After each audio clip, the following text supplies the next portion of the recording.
বাঁচামরার লড়াইয়ে নামছে দিল্লি ক্যাপিটালস। ফিজ কি পারবেন দেশের সম্মান রক্ষা করতে?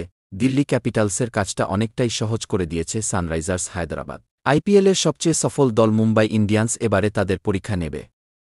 মুম্বাইয়ের মাঠ ওয়াংখেড়ে স্টেডিয়ামে তাদেরই হারানোর কঠিন মিশনে নামতে হচ্ছে দিল্লি ক্যাপিটালসকে।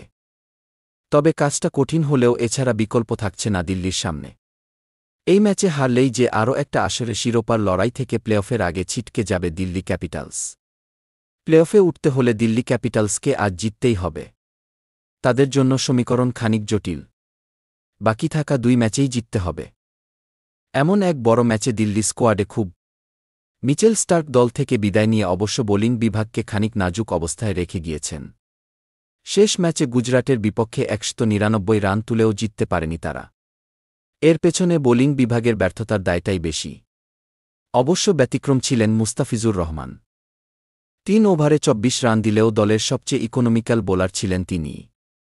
বাঁহাতি পেসারের অভাব পূরণ করতেই তাকে দলে টেনেছিল দিল্লি। স্টার্কের বদলে মুস্তাফিজের কাছ থেকে উইকেটের প্রত্যাশা তাই থাকবে দিল্লির।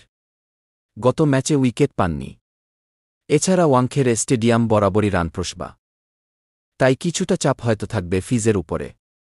ধারণা করা হচ্ছে আজকের ম্যাচেও নাটার্জন দুষ্মান্ত চামিরার সঙ্গে পেস বিভাগে থাকবেন মুস্তাফিজ। ভিপরাজ নিগাম, অক্ষর প্যাটেল আর কুলদীপ যাদবরা থাকবেন স্পিন বিভাগ সামাল দিতে।